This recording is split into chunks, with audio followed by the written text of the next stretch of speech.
Now I request Dr. M.A. Haksar to start with his words.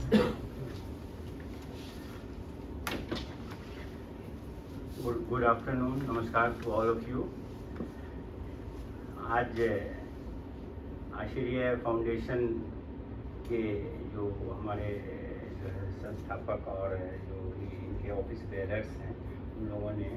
बहुत ही important और महत्वपूर्ण subject aspects of technology, cultural aspects of technology का चयन करके मैं समझता हूँ कि मिनिस्ट्री ऑफ कल्चर संस्कृति, हमारे संस्कृति मंत्रालय का क्या जो भी फंडिंग की गई है उसको काफ़ी हद तक जो है वो पूर्ण किया है। इसलिए कि ये टॉपिक एक ऐसा है कि कल्चरल एस्पेक्ट्स ऑफ टेक्नोलॉजी जो है हम कितने ही उनसे दूर भागें या ये करें, लेकिन मैं ये समझता हूँ कि ये बोथ आर इंटरडिपेंडेंट, एक दूसरे पर निर्भर करते हैं। जैसा कि मैडम ने राष्ट्रपति म्यूजियम का बहुत ही अच्छा दर्शन कराया और ये हम सब लोगों के लिए गर्व की बात है कि दिल्ली में रहते हुए भी मुझे भी इतनी जानकारी नहीं थी कि राष्ट्रपति भवन में इतना अच्छा म्यूजियम है जिसमें हम वर्चुअली राष्ट्रपतियों से बात भी कर सकते हैं या उनके साथ फोटो भी हमारी निकल जाएगी और बहुत सारी चीज़ें। तो इस गोष्ठी के माध्यम से हमें आज तकरीबन 13 पेपर से ज़्यादा पढ़े गए। मैं समझता हूँ कि ये हमारे जो आश्चर्य फाउंडेशन के जो ये हैं मनीष कुमार सिंह जी, ये इनकी कामयाबी है कि इन्होंने काफ़ी मेहनत करके ऐसे ऐसे विभिन्न कल्चरल संस्थान जो हैं, हमारे सांस्कृतिक संस्थान, उनसे लोगों को जोड़ा और हमें बहुत कुछ सीखने और सिखाने का मौका दिया। तो इसके लिए हम सब आपके आभारी हैं कि आप इस तरह का आयोजन भविष्य में और भी कराते रहें। अच्छा, सबसे पहले मैं ये बताना चाहूँगा कि देखिए ये तमाम चीज़ें जो हैं वो अरबी में एक मुहावरा है कि उतलबुल इल्म मिनल महद इलल लहद, इल्म हासिल करो माँ की पेट से लेकर और कब्र में जाने तक, यानी seek knowledge from cradle to grave. तो ये जो सिलसिला है ये हमारा कभी बंद नहीं होता, सीखने और सिखाने का और नॉलेज गेन करने का। तो ये जो पेपर सबसे पहले हमारे शिव प्रसाद शर्मा साहब ने बहुत कुछ बताया, मैं आपका भी आभारी हूँ कि आपने महत्वपूर्ण जानकारी जो आपके एक्सपीरियंस है, आप एडवोकेट हैं, फिर भी जो है वो टेंजेबल और इंटेंजेबल और सारी चीज़ें आपने बहुत विस्तृत बताई जो हम दोबारा दोहराना नहीं चाहते हैं, लेकिन बहुत सारी इन्फॉर्मेशन आपकी महत्वपूर्ण थी। इसके अलावा डॉक्टर फैज़ान अहमद जो नेशनल आर्काइव्स के ओरिएंटल रिकॉर्ड्स डिवीज़न में जो है आर्किविस्ट हैं, इन्होंने जो अदर देन इंग्लिश रिकॉर्ड्स की रिपोजिटरी है ओरिएंटल रिकॉर्ड्स डिवीज़न, उसका एक दर्शन कराया और बहुत सी चीज़ें ऐसी जो आपके पेपर टेक्नोलॉजी या बांस के पत्तों पर लिखाया जाता था और नेशनल आर्काइव्स में वो सुरक्षित रखा गया है। उसके अलावा जो है वो आपके कॉटन इस पे क्या करें, इस कपड़ों पर जो लिखावट या दो डॉक्यूमेंट्री हेरिटेज महफूज की गई है और वहाँ उसको सहेज कर रखा गया है, उसके बारे में हम लोगों को बताया। हम समझते हैं कि हमें बहुत से लोगों को हमारी जानकारी नहीं होगी कि नेशनल आर्काइव्स में इस तरह के भी डॉक्यूमेंट्री हैं हेरिटेज 16th और 17th सेंचुरी के उपलब्ध हैं, जो हमें उस समय की जो है वो टेक्नोलॉजी या पेपर टेक्नोलॉजी या क्लोथ टेक्नोलॉजी वगैरह वगैरह जो चीज़ें पर रोशनी डाली। तो मैं ये समझता हूँ कि मैं एक दफ़ा मैं जब था तो ओरिएंटल रिकॉर्ड टेलीविज़न भी देखता था एज ए डिप्टी डायरेक्टर और असिस्टेंट डायरेक्टर भी, तो मुझे याद आता है कि एक हमारे पूर्व डीजी थे, उन्होंने हमसे बुला के पूछा कि तुम्हारे ओरिएंटल रिकॉर्ड्स डिवीज़न में क्या अहम है, महत्वपूर्ण क्या है। तो हमने कहा कि साहब अकबर के नवरत्नों की मुहर लगी हुई एक ओरिजिनल डॉक्यूमेंट्स हैं। तो बोले कि इज इट वेरीफाइड? उनका बिल्कुल वेरीफाइड है। ये जो ग्रुप ऑफ हिस्टोरियन, एक हमारे यहाँ हिस्टोरिकल डॉक्यूमेंट परचेज कमेटी हुआ करती थी, एक ज़माने में प्रोफेसर इरफान हबीब, प्रोफेसर सतीश चंद्रा जो यूनिवर्सिटी ग्रांट कमीशन के चेयरमैन भी रह चुके हैं, शायद आप दिवंगत हो चुके हैं, तो इरफान हबीब साहब अभी भी जिंदा, उनकी एक कमेटी बनाई गई और इन डॉक्यूमेंट्स को वेरीफाई कराया गया कि वेदर इट इज जेन्युइन है या फेक है। और ये चीज़ें साबित हुई कि कुछ चीज़ें ज़रूर फेक भी रहती हैं, लेकिन ये मथुरा डॉक्यूमेंट्स जो हैं उस पे मथुरा में जो औरंगजेब ने या उनके पूर्वजों ने जो कन्फर्मेटरी ग्रांट्स दिए थे उस पे अकबर के समय के भी डॉक्यूमेंट आए और उसमें अकबर की नौरतों की मोहर वो सही लगी हुई है। तो इस तरह के जो अमूल्य प्राइसलेस डॉक्यूमेंट्स हैं वो भी राष्ट्रीय अभिलेखागार में सहेज कर रखे गए। आपने जिक्र किया इसका क्या कहते हैं संविधान की प्रति, संविधान की ओरिजिनल प्रति, मूल प्रति ये हमारी जो है वो मिसेज दीप्ति राणा बैठी हुई है, ये आजकल देख रही हैं, वहाँ ओरिजिनल प्रति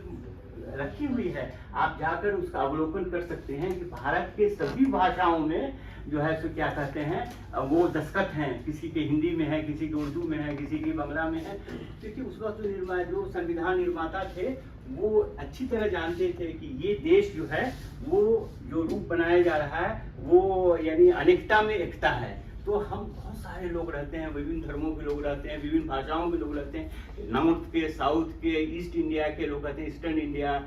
लेकिन ये सब का जो है वो आत्मा जो है हमारी वो सबकी एक है। तो वो जो संविधान की जो ओरिजिनल प्रति हैं उसे देखने से मैं जब देखता हूँ हैसियत भारतीय होने के तो मुझे एहसास होता है कि शायद हमारे संविधान निर्माता डॉक्टर राजेंद्र प्रसाद हों या डॉक्टर अंबेडकर जी हों या मौलाना अबुल कलाम आज़ाद हों या जवाहरलाल नेहरू हों या और जो भी उसके तमाम सारे बहुत सारे जो है महत्वपूर्ण लोग थे, इन लोगों की क्या सोच थी और किस तरह इस संविधान का निर्माण किया जिससे आज हमको आज़ादी के 75वीं साल हमने मनाई है। लेकिन आज भी हर शख्स जो यही कहता है कि भारत का काम संविधान के अनुसार चल रहा है और मुझे इस पर गर्व है। We all proud, all Indians are proud to be governed by through this constitution जो आज से 75 साल पहले निर्माण किया गया था। तो बहरहाल हम लोग उसी वातावरण में आज जो है वो भारत सरकार का जो संस्कृति मंत्रालय है जो हमें फंडिंग करता है सांस्कृतिक चीज़ों की इस तरह के आदान प्रदान या और भी जो एस्पेक्ट्स हैं उसका विस्तृत विश्लेषण करें या सेमिनार के माध्यम से या किसी प्रकाशन के माध्यम से उसका ये करें। मुझे याद आता है कि सन 2000 में जब मैं as a archivist oriental record division में काम कर रहा था तो उस वक्त जो है वो ये आपके महाराजा सिंधिया जो है वो कल्चर मिनिस्टर थे। तो उन्होंने हमारी डीजी से कहा कि आपके यहाँ कुछ चीज़ें ऐसी जो प्रिस्क्राइब्ड लिटरेचर जो प्रतिबंधित साहित्य हैं उसमें से कुछ सिलेक्ट करके छापिए ताकि हम आम नागरिकों को जो है जनमानस को आपके यहाँ क्या है उसका पता चले। तो उसकी मीटिंग हुई, फिर हमारे जो डिप्टी डायरेक्टर्स थे उन्होंने हमें भी बुलाया और हम लोग ये में चर्चा हुई। तो ये हुआ कि जलियांवाला बाग हादसा जो 1919 में हुआ उसके बाद जो है उस वक्त के कंटेम्प्रेरी पोइट्स चाहे वो गुरुमुखी में हो, चाहे हिंदी में हो या उर्दू में हो, हिंदी में हो, तो उन लोगों ने बहुत कुछ लिखा और अपना व्यक्तिगत जो है प्रस्तुतिकरण किया। लेकिन ब्रिटिश सरकार ने जो है उन सब का दमन किया, उनको सप्रेस कर दिया और उनको छिपा दिया गया या उनको बहुत सी चीज़ें जो है वो बर्बाद भी कर दी गई। लेकिन हमारे जो है जो आज़ादी के मतवाले थे और जो हमारे देश के जो है जो क्या कहते हैं जिनको सच्ची राष्ट्रीयता की भावना की बहुत सी चीज़ें फिर भी उसको सुरक्षित रखा। और आज तो इस पर जो है वो जलियांवाला बाग हादसे पे बहुत जो चीज़ें अंग्रेजी इसमें गुरुमुखी में थी उसको हमारे एक साथी ने एडिट किया। आज शायद नेशनल आर्काइव में वो रिटायर हो चुकी हैं कहीं गई, मुझे याद है कि उन्होंने गुरुमुखी में किया। उर्दू में जो चीज़ें थी उसको मैंने किया और लहुलान बैसाखी के नाम से उसको छापा गया। पहले उसका उर्दू में छापा गया, फिर उसका हिंदी ट्रांसलिटरेशन मैंने किया और वो हिंदी में भी किया गया क्योंकि हिंदी पाठक वर्ग को भी बताया जाए। तो मैं ये समझता हूँ कि ये जो सांस्कृतिक मंत्रालय है जो हमारा, ये समाज के विभिन्न वर्गों को हमारी आज़ादी की जो गाथा रही है, जो सेक्रीफाइसेस रहे हैं, हमारी मिली जुली जो एक कल्चर रहा है उससे अवगत कराता रहता है। और ये संगोष्ठी भी उसी की एक कड़ी है कि हम जो है अपने टेक्नोलॉजिकल एस्पेक्ट को, कि हम टेक्नोलॉजी को कितना एक्सेप्ट करते हैं और क्या एक्सेप्ट करना चाहिए और क्या नहीं करना। मैडम ने सही कहा कि कुछ पॉजिटिव चीज़ें हैं, कुछ निगेटिव हैं, तो हमें कब पॉजिटिव अपने बच्चों को बताना चाहिए कि हमारी ये हिस्ट्री रही है, हमारा ये योगदान रहा, हमारे बुजुर्गों ने, हमारे पूर्वजों ने क्या क्या कुर्बानियाँ दी, किस तरह से हम देश को आज़ाद हुई, उसका सही जो है एक लेखा जोखा जो है प्रस्तुत करना चाहिए और टेक्नोलॉजी के माध्यम से ज़्यादा आसान होगा। जैसे कि मैडम श्रीमती रोजी गुप्ता जी ने बताया कि तो मुझे इस पर गर्व है कि भारत में के राष्ट्रपति भवन में एक ऐसा जो है वो म्यूजियम जो है वो मौजूद है, जिसमें हमारे बच्चे या हमारे घर के सारे लोग, महिलाएं या जो लोग पढ़े लिखे नहीं भी हैं, उससे भी वो फायदा उठा सकती हैं और एक रोमांचक विवरण जो है भारत का जो है वहाँ प्रस्तुतिकरण किया गया है। तो इसके लिए मैं आपके मनीष कुमार जी को और इनके साथियों को मुबारकबाद दूंगा कि आपको बुलाया और आपने इस रोचक अंदाज में जो है वो अपना प्रस्तुतिकरण किया, और अंग्रेजी में भी और हिंदी में भी। एक चीज और मैं बताना चाहूंगी, जैसे आपने बताया ओथ रजिस्टर्स भी है इसमें। अच्छा, ओथ रजिस्टर्स आपने देखा होगा शपथ लेने के बाद हाँ, यस, राष्ट्रपति वन, यस। तो ये बहुत इंटरेस्टिंग है कि हमने उनकी कॉपीज बनाकर एनलार्ज करके 26 जनवरी 1950 का ओथ रजिस्टर, जहाँ डॉक्टर राजेंद्र प्रसाद के साइन है, प्रेसिडेंट के रूप में जवाहरलाल नेहरू जी के साइन है, ये तो बहुत बड़ी, वल्लभ पटेल के साइन है, फिर एक्सटेंशन हुआ, विस्तार हुआ कैबिनेट का, तो भीमराव अंबेडकर, महारानी अमृत कौर, आपका ये मोहनलाल सक्सेना, आप जो भी उस समय के मिनिस्टर्स नियुक्त हुए थे, जो विस्तार हुआ था, chief justice of supreme court, ये सब oath register. So that will be more, that will be an added information what you are providing. This is good. That is good for all of us. मैं समझता हूँ कि आप अपना, क्योंकि आप अभी वहाँ कार्यरत हैं, तो अपना फ़ोन नंबर वगैरह भी हम लोगों को दीजिए, ताकि हम लोग कभी वहाँ आएँ तो आपकी मदद से वहाँ जो है वहाँ तक पहुँच सकें। अच्छा, मैं अब इन बातों के अलावा मैं सबसे पहले हमारे जो वेलकम एड्रेस दिया था इन्होंने, श्री सुमित अग्रवाल जी, जिन्होंने हमारे नेशनल आर्काइव से जो है वो डिप्लोमा इन आर्काइव किया है, he is a very bright student, और इन्होंने आज टेक्नोलॉजिकल और जो आर्काइवल डेवलपमेंट हो रहा है, जो टेक्नोलॉजिकल एस्पेक्ट्स हैं या डिजिटाइजेशन का जो प्रोसेस रहा, इन सारी कड़ियों को इन्होंने बहुत ही बखूबी जो है बयान किया। और न सिर्फ नेशनल आर्काइव नहीं, बल्कि नेशनल आर्काइव के अभिलेख पटल की भी मिसाल किसी वक्ता ने दी है कि साहब वहाँ से बहुत सी चीज़ें हमें जो है वेरिफिकेशन में, आप ही ने बताया, बहुत मदद मिलती है। तो अभिलेख पटल जो है वो एक बहुत बड़ा जो है वो सिंबॉलिक एक ये है, जहाँ आप अपने रिक्वायर्ड इंफॉर्मेशंस को, या हमारे यहाँ डिफरेंट मिनिस्ट्री और गवर्नमेंट के 1748 के बाद के जो ऑनवर्ड्स रिकॉर्ड्स हैं, उसकी पूर्ण जानकारी एवं या वेरिफिकेशन भी अभिलेख पटल के द्वारा किया जा सकता। मैं जब वहाँ एज ए डिप्टी डायरेक्टर था, तो उसी वक्त अभिलेख पटल का निर्माण किया गया था। आज हम समझते हैं कि काफ़ी एडवांसमेंट भी हुआ है और नई नई चीज़ें आ रही हैं, जो इन्होंने हमारे साथी सुमित अग्रवाल जी ने काफ़ी विस्तृत बयान किया, और मैं समझता हूँ कि इससे हम लोगों को बहुत सी ऐसी नॉलेज भी मिली है जो हमें आज नई डिटेल्स हमें नहीं मालूम था। इसके अलावा दूसरे वक्ता आपके ये श्री रहत कुमार मोहंती साहब ने भी बहुत ही लाभदायक और बहुत सी रोचकपूर्ण जानकारी दी। इसके लिए भी हम आभारी हैं। वसुदेव त्रिपाठी जी, डॉक्टर नवीन जैन साहब का ये एडवोकेट हैं, अधिवक्ता हैं, लेकिन इन्होंने आर्काइव से डिप्लोमा किया है, और मुझे इनकी शक्ल याद थी तो मुलाकात हुई तो नाम उनका परिचय हुआ, तो बड़ी खुशी हुई। ये बनारस हिंदू यूनिवर्सिटी में भी काम कर चुके हैं और फिर अभी पानीपत में हैं, लेकिन इन्होंने किस तरह राष्ट्रीय अभिलेखागार का परिचय जो है वो अपने वहाँ किसी ट्राइंग मजिस्ट्रेट को दिया और किस तरह से उपयोग किया, ये बहुत बड़ी बात है। और मैं समझता हूँ कि राष्ट्रीय अभिलेखागार के स्कूल ऑफ आर्काइवल स्टडी से जो भी छात्र छात्राएं डिप्लोमा करती हैं और हम लोग पढ़ाते हैं, जो कुछ भी हम लोग जानते हैं और ये करते हैं, तो वो कहीं न कहीं जहन में ज़रूर रहता है। क्योंकि मुझे याद आ रहा है कि विभाग की ओर से एक बार हम यहाँ क्या कहते हैं कि सदारी कोर्ट में गए, कोई लेडी थी वहाँ रेवेन्यू मजिस्ट्रेट वगैरह, उन्होंने कहा कि अब साहब क्या है, आप क्या लेके आए हैं और क्या, this is original, how you can say it is original. तो फिर मैंने उनको तमाम जो इन्होंने बताई कि मोहरें हैं और इसमें ये डॉक्यूमेंट के मिनिस्ट्री होम के फलाम इसका लिखा हुआ है, और दूसरी बात है कि इसको वेरिफिकेशन भी हम करके, आप अगर ऑर्डर्स करेंगे तो हम इसको सत्यापित को प्रति भी आपको प्रदान कर सकते हैं, ताकि आपको निर्णय लेने में आसानी हो। तो ये जो भारत सरकार का संस्कृति मंत्रालय है और उनके अधीन जो भी विभाग काम, नेशनल म्यूजियम है, उसकी एक अलग अपनी कंट्रीब्यूशन है। वो सारे म्यूजियम ऑब्जेक्ट्स को रखते हैं। आर्कियोलॉजिकल सर्वे ऑफ इंडिया जो है, जितनी भी हमारी इमारतें हैं जो हमारे पूर्वजों ने,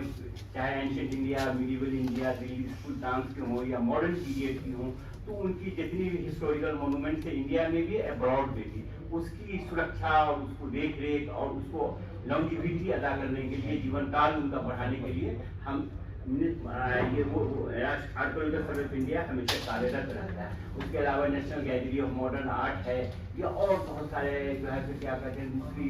आपके भोपाल में मैं पोस्टेड था तो उस समय हमने बहुत विस्तृत जाके देखा आपके नेशनल म्यूजियम ऑफ मैनकाइंड, राष्ट्रीय मानव संग्रहालय, दैट इज वेरी रोचक, बहुत ही दिलचस्प चीज है। वहाँ के हम एवोल्यूशन ऑफ मैनकाइंड कब होता था, किस तरह हम रहते थे और किस तरह, और कहाँ, और उन्होंने भी टेक्नोलॉजी का बहुत उपयोग किया है, बहुत ज़्यादा उपयोग किया है, और ऐसी ऐसी चीज़ें दिखाई हैं ह्यूमन काइंड एवोल्यूशन की, औरतों की क्या सिस्टम थी, स्लेवरी सिस्टम क्या था और अब क्या परिवर्तन आया है, या हमारे विभिन्न प्रांतों में, बहुत सी जगहों में, दूर दराज के इलाकों में, नागालैंड वगैरह में किस तरह से जो है वो ट्राइबल्स रहते हैं, उनकी हैबिटेट क्या है, और किस तरह जो है वो उनकी बोल की भाषा है। उस तरह पोर्ट ब्लेयर के पास जो आप कभी जाते होंगे, जिसको काला पानी भी कहा जाता है, वहाँ पर जो ट्राइबल्स का एक दिग्दर्शन होता है रास्ते में जाते हुए, तो उनकी कथा भी वो नेशनल म्यूजियम ऑफ मैनकाइंड में मैंने देखा, राष्ट्रीय मानव संग्रहालय, बहुत ही रोचक अंदाज से दर्शाया गया। तो ये जो विभिन्न हमारी सामाजिक आस्थाएं हैं, उसके अलावा प्लेसेस ऑफ वर्शिप जो मतलब हमारी धार्मिक स्थल हैं, उनकी सुरक्षा और उनको आगे वाली पीढ़ी के लिए बेहतर सौंपना भी हमारे संस्कृति मंत्रालय का रहा। हम बहुत सी ऐसी चीज़ों का जो नादिर नायाब हैं, यानी इवन आपके जो है सो क्या कहते हैं नेशनल म्यूजियम में रखी गई हैं, या आर्कियोलॉजिकल सर्वे ऑफ इंडिया उसको बहुत सारे एपिग्राफ हैं, इंस्क्रिप्शन की शक्ल में रखे गए हैं। तो उन सबको सहेज कर रखता, क्यों रखते हैं हम? कभी सोचा आप लोगों ने कि क्यों हम रखते हैं इन चीज़ों, क्या ज़रूरत है? अरे भाई, आने वाली जो पीढ़ी है, हम तो मर जाएंगे हैं, हम रिटायर हुए पता नहीं कब मर भी जाएंगे, लेकिन हमारे जो बच्चे हैं, आने वाली जो एक पीढ़ी है, उनको भारत का दर्शन हर रूप में शुरू से लेके अभी तक सही ये एक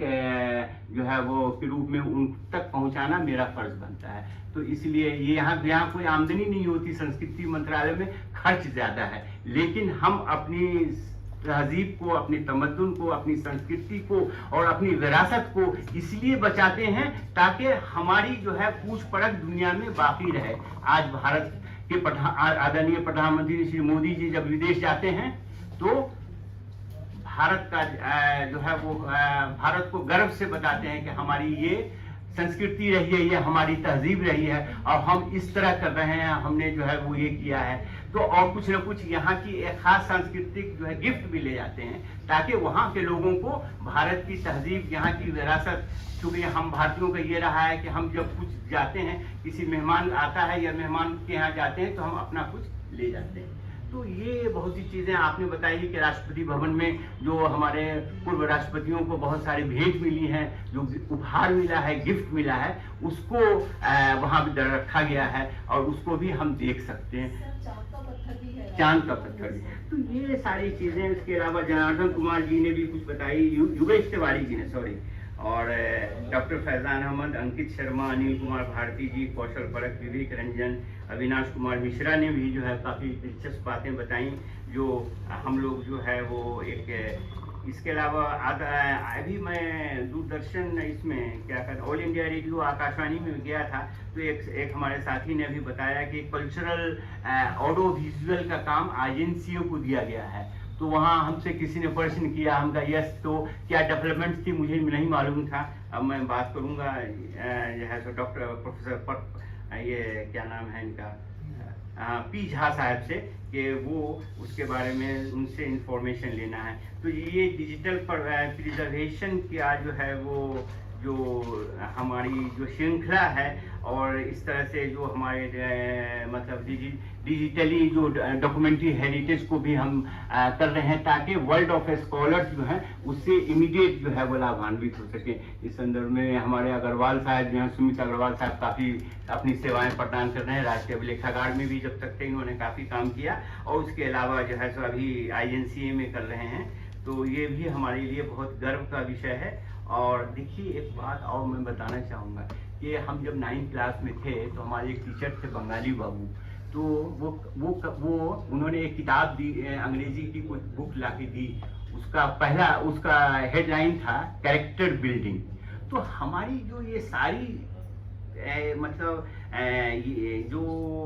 हमारी ये जितनी भी हायर एजुकेशन की तरफ झुकाव है सब है, ये सिर्फ हमारी जो है वो बुजुर्गों की या हमारे माँ बाप की जो एक हेरिडिटी कैरेक्टर्स थे हम भारतीयों की, कहिए आप मजमूई तौर पर ये कहें, तो वो उससे पनपती है कि हम उच्च शिक्षा की ओर आकर्षित हो रहे हैं। और उन्होंने उसमें आखिर में यही उसने सब इंस्ट्रक्शन दिया था कि good character building is the main object of education. एक अच्छे चरित्र का निर्माण करना ही तमाम शिक्षा जो कुछ भी हम सीख रहे हैं। अब देखिए, अब अच्छे चरित्र का निर्माण जो है वो कोई लिमिटेड इसमें नहीं है, ये बड़े इसमें है। आज उसी की वजह से हम लोग यहाँ बैठे हैं या सुनने को आए हैं कि टेक्नोलॉजिकल एस्पेक्ट जो है वो क्या है और क्या नहीं है, वो क्या करना चाहिए नहीं। और हम child is the father of the man, और हम लोगों का फर्ज बनता है हम अपने बच्चों को, अपने नवासे को, अपने नाती को, अपने पोतों को भी जो है वो इन तमाम बातों से अवगत कराएंगे। हमारे देश का ये इतिहास रहा है और ये तरक्की हुई और किस तरह से तरक्की हुई। आज पड़ोसी मुल्कों में देखिए कि बहुत सी चीजें अभी तक वहाँ आविष्कार नहीं की गई, लेकिन हम बहुत सी चीजें अपना खुद बनाने लगे। आज हमारे मोदी जी ने जो है सो ये चाइनीज जो मार्केट यहाँ फैलता जा रहा है, बराबर उन्होंने वो अपील करते हैं कि हमें देशी जो हमारी इंडिजिनियस जो एक्टिविटीज हैं, क्राफ्ट्स हैं, उस पर बल दिया जाए, उसका बाजारीकरण किया जाए और उसको ज्यादा जो है हमें क्यों, वजह यह है कि भारत का नाम जो है वो भारत का बाजारीकरण भी हो। हमारे जो कुछ हम बनाते हैं या हमारे दस्तकार बनाते हैं, आज कारपेट इंडस्ट्री आपके बनारस वगैरह के आसपास में एक जमाने में बहुत था और आज मध्यम पड़ गया। लेकिन उन सब चीज़ों को हमारी जो बढ़ाने की जरूरत है ताकि हमारा भारत का जो एक स्वरूप है इस तरह का फैला हुआ हर इसमें हम स्पोर्ट्स के मैदान में भी हम आगे हैं। तो टेक्नोलॉजिकल रिवोल्यूशन की वजह से बहुत सारी चीजें जो जिसकी वजह से हम आगे बढ़ने की कोशिश कर रहे हैं और निरंतर जारी है, उसमें और बढ़ोतरी होनी चाहिए। और मैं अब इन बातों को कम करूँगा क्योंकि अब खाना खाने का भी शायद समय हो रहा है। और आपने जैसा कि मनीष कुमार साहब ने बताया हमसे कि ये हम लोग इसको जो है वो 2 बजे शायद समाप्ति के इस पर ले जाएंगे। तो ये बड़े अच्छी बात है कि आपके जो आशीर्य फाउंडेशन का मैंने पढ़ा कि आप लोगों की जो ये है मैनिफेस्टो है या काम करने की जो एक ऑब्जेक्टिव्स है, ये बड़ी अच्छी बात है। इसमें बहुत सारी चीज़ें लिखी हैं। मैं समझता हूँ कि आगे आने वाले दिनों में आप बहुत सी अच्छी चीज़ें भी इसमें शुरू करेंगे और मिनिस्ट्री ऑफ कल्चर और दूसरी संस्थान जहाँ से आप जो है